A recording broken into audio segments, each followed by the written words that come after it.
낭랑의 고구려 여인. 덕분에 거래가 성사되었습니다. 여기 황금을 넉넉히 가져왔으니 넣어두시지요. 을불이 약속한 이문을 내놓았지만 주대부는 고개를 끄덕였을 뿐 받으려 하지 않았다. 너무 적어 그러십니까? 아니요. 그런데 왜 받기를 주저하십니까? 처음부터 이문은 어르신께서 받기로 하지 않았습니까? 생각이 달라졌어. 나는 이 금을 받지 않겠어. 그러면 저는 어떻게 은혜에 보답을 할 수 있을런지요? 꼭 보답을 하고 싶소? 물론입니다. 그럼 내 요구 조건을 저녁에 말하리다. 그동안 좀 쉬시오. 자신만 남겨두고 방을 나서는 주대부의 뒷모습을 보며 을불은 이상하다는 생각이 들었다. 주대부가 막대한 금덩어리를 거절하는 것도 이상했고 처음과는 달리 하룻밤 사이에 자신을 대하는 어투가 완전히 바뀐 것도 이상스러운 일이었다. 저녁이 되자 주대부는 집안의 불을 환히 밝히고 주연을 열었다. 바닥에는 호피가 깔리고 온갖 산해지미가 가득 쌓인 상위에는 야명주가 은은한 빛을 반사해 분위기는 더할 데 없이 근사했다. 술은 병마개를 따자마자 몇십 년 동안의 세월이 빚은 향을 퍼뜨려 냈다. 을불은 주대부가 권하는 대로 술잔을 받아 마셨다. 을불이 얼큰하게 취하자 비로소 주대부는 은근한 어투로 말을 건넸다. 오늘 다루 대인께 은밀히 드릴 말씀이 있어. 무슨 말씀이신지요? 그 전에 이 늙은이가 하는 말을 영원히 비밀로 해줄 자신 있으시오? 을불은 본능적으로 그가 위험한 제안을 해올 것이라는 사실을 깨닫고 잠시 생각한 다음 고개를 끄덕였다. 고맙소. 그러나 보시다시피 나는 이미 늙어 중한 일을 논의할 만한 기력도 총기도 없어. 하여 내 자식으로 하여금 나를 대신토록 하고 싶소. 알겠습니다. 주대부는 손뼉을 쳐 신호를 했다. 그러자 한 여인이 문을 열고 들어왔다. 여인의 신비로운 자식도 그러려니와 잔잔히 고개를 숙이는 자태 하나하나에도 깊이가 깃들어 있어서 을불은 놀라지 않을 수 없었다. 말씀하신 자제분이 따님인 줄은 몰랐습니다. 사실은 내가 하던 일을 이 아이가 대신한 지 오래되었소. 이 늙은이는 이 아이의 생각을 행동으로 옮길 뿐이지요. 이 아이가 직접 드릴 말씀이 있다 하기에 이렇게 자리를 마련하게 되었소이다. 그러셨군요. 주대부의 설명이 끝나자 여자가 다시 한번 을불에게 다소곳이 인사를 했다. 주아영이라 합니다. 다루입니다. 간단한 인사를 건넨 아영은 을불을 지그시 쳐다보았다. 여자의 당돌한 눈빛에 을불은 결국 눈길을 돌리고 말았다. 그대의 아름다움을 맞대하기가 힘이 드는군요. 결례를 용서하십시오. 솔직함 또한 영웅의 덕목이지요. 과히 부끄러워하지 않으셔도 됩니다. 아니, 영웅이라니. 나는 일개 상인에 불과합니다. 을불은 손을 내저었다. 그 모습을 보며 살며시 웃던 아영은 곧 표정을 가다듬고 입을 열었다. 사실 그간 낭랑의 철은 우리 집안이 직접 교육하고 있었습니다. 을불은 놀랐다. 주대부는 전혀 그런 말을 하지 않았던 것이다. 자세히 듣고 싶습니다. 수년 전부터 낭랑의 철이 쌓이자 일을 처리하지 못해 고심하던 태수는 아버님께 이 문제를 떠넘겼습니다. 고구려인이면서도 낭랑 땅에서 막대한 재력을 지니고 있는 아버지를 경계해 온 태수의 계략이었죠. 애물단지인 철을 아버지께 떠넘기고 어떻게든 돈을 들이밀라는 압력이었던 겁니다. 그랬군요. 아버지께서는 며칠 밤낮을 고민하다가 도무지 방법이 없으니 적당한 뇌물을 바치고 일을 포기할 작정이었습니다. 그러나 제 생각은 달랐습니다. 저는 오히려 아버님께 숙부로 하여금 상인으로 위장케 하고 사재를 털어 철을 몇 번에 나누어 사드리라 했습니다.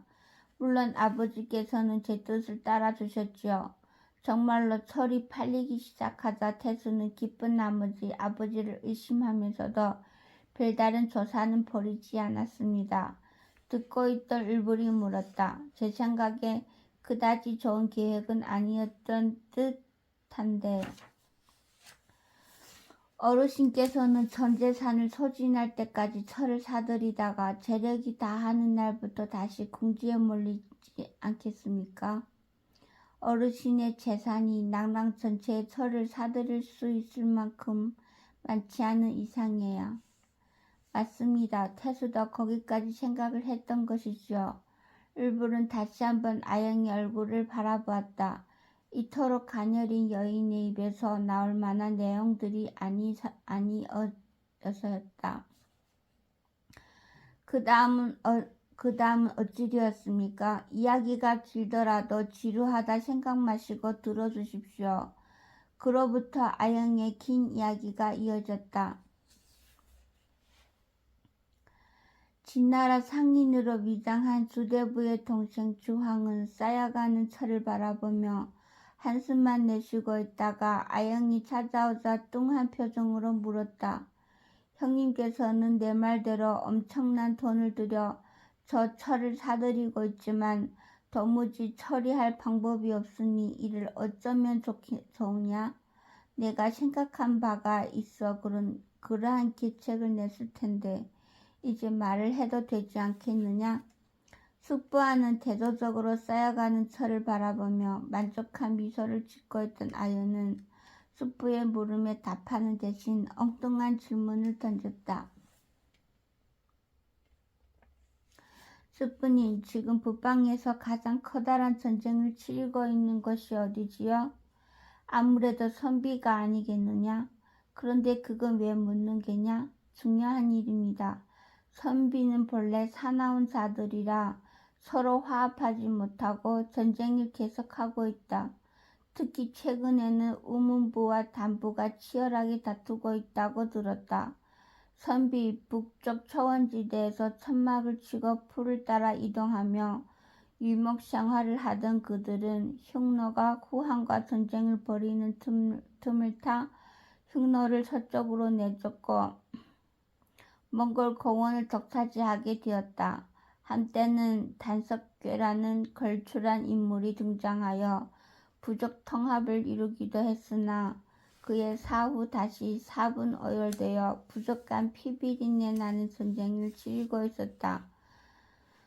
선비는 부족장의 성을 따라 부족 이름을 부르고 있었는데 단부, 우문부, 탁발부, 모연부 등이 특히 강성하여 점차 남하하며 세력을 넓히고 있었다. 그러다 보니 부족 간에는 약탈과 보복이 끊이지 않았고 그것은 차츰 전쟁의 형태를 띠어갔다. 그러면 그들에게는 많은 무기가 필요하겠지요? 특히 질 좋은 철제 무기가요. 그렇다면 너는 지금 이 철을 선비족에게 가져다 팔겠다는 것이냐? 바로 그래요. 전란 중이니 더욱 높은 값으로 팔 수 있지 않겠어요? 아서라, 그럴 수 있었다면 진작 형님께서 직접 거래하셨겠지. 북쪽 오랑캐들은 상인과 교역을 하지 않는다. 필요한 것이 있으면 오로지 약탈할 뿐이지. 평소엔 그렇다 하더라도 한창 전란 중에는 그럴 틈이 없을 거예요. 주황은 고개를 절레절레 흔들었다. 정녕 너는 선비의 우문부나 단부를 염두에 두고 있느냐? 그들은 이미 강성할 대로 강성해져. 아영은 조항의 말을 막았다. 그들만이 선비의 다가 아닙니다. 오히려 새로 일어나는 부족이 더 나을 것입니다. 수부님, 제게 사흘만 시간을 주세요. 아영은 사흘 후에 다시 주왕을 찾아갔다. 주왕은 그간 근심이 더욱 깊어져 초췌한 얼굴로 아영을 맞았다. 결정했습니다. 무엇을 결정했단 말이냐? 모연부. 모영? 네, 우문부는 가장 강한 남쪽의 담부와 맞서기 위해 동쪽으로 세력을 뻗어나가며 중서 부족들을 집어삼키고 있지요. 다음은 아마 모연부 차례가 될 거예요. 지금 상황으로는 모연부가 우리와 가장 맞아요. 그들이 아무리 약탈에 능하다고 해도 지금과 같은 전시 상황에서는 엄두를 내지 못할 거예요. 사정이 급박하면 우리의 요구 조건을 따르지 않을 수 없어요. 무엇보다 젊은 족장 모형에는 기계세의 영웅이라는 소문이 있어요. 수부께서는 더 묻지 마시고 채비를 차려주세요. 아버지를 모시고 떠나겠어요. 아영이 그렇게 나오자 주왕은 그 말에 따를 수밖에 없었다. 주대보가 이미 모든 권한을 아영에게 넘긴 까닭이었다. 며칠 후 아영과 주대보 일행은 모연부의 본거지인 극성을 향해 북쪽으로 길을 잡아갔다. 그들이 모연부의 땅에 도착했을 때는 이미 한바탕 전투가 휩쓸고 지나간 뒤였다. 아영 일행이 극성을 10리쯤 앞둔 어느 고갯마루를 지날 때였다. 한눈에 보기에도 폐잔병임에 분명한 사내가 쓰러져 있는 또 다른 사내를 끌어안은 채 축 늘어져 있었다. 쓰러진 사내는 붉은 머리에 흰 깃털 모자를 쓰고 있었는데 의식이 없는 상태였고 그를 안고 있는 사내 역시 피투성이가 되어 있었다. 아마도 전투에서 크게 부상을 당한 우두머리를 측근히 들쳐매고 전장에서 겨우 탈출한 듯했다. 그들의 모습을 본 주대부가 길게 탄식했다. 저대로 두었다가는 모두 죽고 말 터인데 이 일을 어쩌노. 아영이 얼굴에 긴장의 빛이 떠올랐다. 아영은 무엇보다 그들의 정체가 궁금하여 의식이 있는 사내에게 물었다. 대체 어느 쪽 용사들이며 그분은 누구요? 사내는 극도로 경계하며 입을 열지 않았지만 눈빛 하나만큼은 활활 타올랐다. 우린 낭랑에서 오는 장사꾼들이니 걱정하지 말아요. 당신들이 누군지 알아야 돕든지 말든지 할 것 아니에요.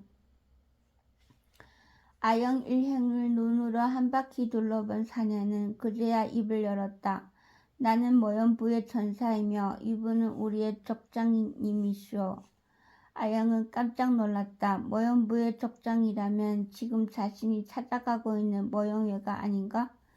기막힌 우연은 둘째치고라도 모영회가 사경을 헤매고 있다면 보통 낭패가 아니었다. 바로 이자에게 철을 팔기 위해 떠나온 길이 아니었던가? 그런데 대체 어쩌다가 족장님까지 이 지경이 되었어? 어문부 놈들한테 당했어. 놈들이 야습을 하는 바람에 그만. 부디 우리 족장님을 살려주시오. 사내의 얼굴에는 분함과 절박함이 동시에 어렸다. 아버님, 급히 이분들을 치료해야겠어요. 아영의 결정은 빠르고 분명했다. 간단한 응급처치를 마친 아영 일행은 죽음이 되다시피 한 모영회와 사내를 말에 싣고 선비의 경계를 벗어났다. 우리는 극진히 그를 보살폈고 강골 중에 강골이었던 모영회는 다행히 깨어났습니다. 이후 저는 그와 거래를 했던 거지요. 거래를 했다고요? 저는 소문대로 모영회가 범상치 않은 영웅이라는 걸 알아볼 수 있었습니다. 비록 근거지와 병사들을 모두 잃었지만 반드시 그가 다시 일어설 것을 믿었지요. 그에게서 꺾일 줄 모르는 불굴의 투지를 보았으니까요. 이야기를 마친 아영이 을부를 깊은 눈빛으로 바라보았다. 그런 아영을 바라보며 을불이 물었다.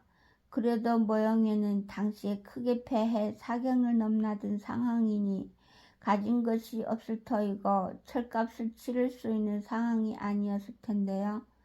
정녕 몰라서 묻는 것은 아니겠지요? 그건 무슨 소리요?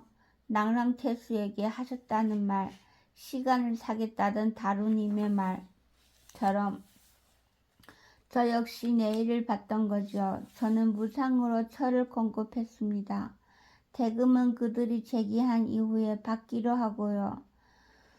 담보도 없이 말입니까? 모형부의 낡은 깃발 하나를 받아두었어요. 모형의 자존심을 받아두었던 겁니다. 해서 지금은 어떻게 되었습니까? 예상대로 모형에는 오래지 않아 제기에 성공했습니다. 부하 한 사람을 데리고 돌아간 그는 먼저 근방의 도둑들을 팔판 삼더니 얼마 지나지 않아 몇 개 부적을 흡수하고 다시 예전의 전력을 회복했어요. 그리고 최근에는 우문부를 북서쪽으로 몰아내는 데 성공했습니다. 덕분에 저는 철대금을 몇 배로 받을 수 있었지요. 아, 정말 대단합니다. 을불은 손바닥을 마주치며 진심에서 우러나오는 찬사를 보냈다. 애초에 선견지명과 배포도 훌륭했겠지만 어찌 보면 그것은 대단한 도박이었다. 이렇게 가녀린 여자의 몸으로 그런 도박을 서슴없이 감행할 수 있었다는 게 쉽게 믿기지 않았다. 동시에 하나의 강한 의문이 생겼다. 남벌래 모영애에게 철을 팔아 몇 배의 이득을 남긴 아영이었다. 그런데도 주대부가 자신을 낭랑태수에게 연결하여 철을 가져가도록 주선한 것이 선뜻 이해되지 않았다. 말하자면 경쟁자인 자신에게 기회를 양보한 격인데 그것은 장사꾼이 세계에서는 상상도 할 수 없는 일이기 때문이었다. 한데 그간 철을 다루어 온 게 주씨 집안의 큰 사업이었음에도 어찌 저에게 태수를 만나도록 했습니까? 이유는 간단합니다. 꼬리가 길면 밟히기 마련이기 때문이지요. 더 이상 우리는 모형부에 철을 싣고 갈 수 없습니다. 날이 갈수록 모형의 세력이 강해지고 있어 언젠가는 낭랑과 충돌할지도 모릅니다. 자칫하면 적에게 무기를 넘긴 꼴이 되지요. 오래 할 일이 아닙니다. 을불은 고개를 끄덕였다. 충분히 이해가 됐다. 그렇다면 잘 되었군요. 나는 철이 더 필요하니 지금 가진 건 제게 모두 넘겨주시면 되겠군요. 아영은 고개를 끄덕였다. 자, 저의 얘기는 여기까지입니다. 저는 숨김없이 다루님께 모든 이야기를 해드렸습니다. 이제 저도 한 가지를 여쭙고자 하니 솔직하게 대답해 주시면 고맙겠습니다. 다루님께서 사들인 철은 어디로 가게 되는지요? 날카로운 질문이었다. 그것은 을불이 철을 고구려로 가져가지 않을 것을 이미 간파하고 있다는 뜻이었다. 또한 철을 사가는 목적이 따로 있지 않느냐는 은근한 추궁이기도 했다. 을불은 바로 대답을 하지 못하고 잠시 망설였다. 그러자 을불이 마음속을 들여다보고 있기라도 하듯 아영이 말을 이었다. 저도 어느 정도는 짐작하고 있습니다. 그러니 편하게 말씀해 주시길 바랍니다. 이윽고 결심한 듯 을불이 대답했다. 즉시 땅으로 가게 될 것입니다. 그때였다. 갑자기 놀라운 일이 벌어졌다. 을불이 말이 끝나기 무섭게 아영과 주대부가 약속이 되어 있기라도 한 듯이 일어나 을불에게 예를 갖추는 것이었다. 고구려 왕선 을불공을 배웁니다. 을불은 불에 댄 것처럼 화들짝 놀랐다. 너무도 갑작스러운 그들의 행동에 어찌 대처할 바를 몰랐다. 고구려도 아닌 이국 땅에서 자신을 알아보는 사람이 있을 줄은 꿈에도 생각지 못했기에 그의 놀라움은 더욱 컸다. 사람을 잘못 보셨습니다. 저는 그런 사람이 아닙니다. 을불이 손사래를 치며 뒤로 물러앉자 아영과 주대부는 고개를 저었다. 이미 을불 왕손이심을 알아보았으니 더 이상 숨기지 마십시오. 글쎄 아니라니깐요. 어찌 그리 생각하십니까? 아영이 말했다. 거구려의 철은 모두 나라에서 관리합니다. 일개 상인이 개인적으로 살 수도 팔 수도 없지요. 그러니 철을 거래한다면 분명 그 목적지는 오랑캐 땅일 터이고 그것은 반역에 해당하는 일입니다. 처음에 아버지께 고구려 상인이 철을 사러 왔다는 말을 듣고 저는 반드시 그가 고구려 왕과 뜻을 달리하는 반역자일 것이라고 생각했습니다. 이 정도까지 깊게 추리를 해 들어오는 데야 을불도 마냥 모르쇠로 버틸 수만은 없었다. 그리하여 고개를 끄덕이는 것으로 수긍의 뜻을 나타냈다. 제게는 그 반역자의 정체가 중요했습니다. 그런데 내 정체는 어떻게 아시었어? 반역의 뜻을 품은 사람치고는 너무 어린 나이입니다. 그러니 을불이라는 이름 외에는 생각할 수가 없지요. 게다가 철이 숙신으로 가게 된다는 말씀에 확신을 얻었습니다. 숙신은 안국군의 땅이 아닙니까? 그러니 을불공께서는 본거지와도 같은 것이 될 테고요. 이쯤 되면 이미 답은 나와 있는 것이 아닐런지요. 참으로 대단한 지혜요. 내가 졌소이다. 그대 앞에서는 도무지 뭘 숨길 수가 없을 것 같군요. 아영은 을불을 바라보며 잠시 말없이 있다가 이윽고 아래 입술을 지그시 깨물고 나더니 다시 한번 저를 얼렸다. 아니 왜 이러는 것이요? 을불공께 드리고 싶은 부탁이 있습니다. 무엇이요? 후일 공께서 고구려의 왕이 되실지 아니면 쫓기다 어느 자객이 손에 명을 맡길지 알 수는 없지만 언젠가는 제 동생을 부인으로 맞아주십시오. 동생을요? 그렇습니다. 순간 을불은 아영을 뚫어지게 쳐다보았다. 느닷없이 동생을 배필로 맞아달라니 을불은 묘한 기분에 휩싸이며 아무 말도 할 수 없었다. 아영은 생각지도 못한 한마디 말을 남기고 깊이 고개 숙여 예를 표한 후 방을 나갔다.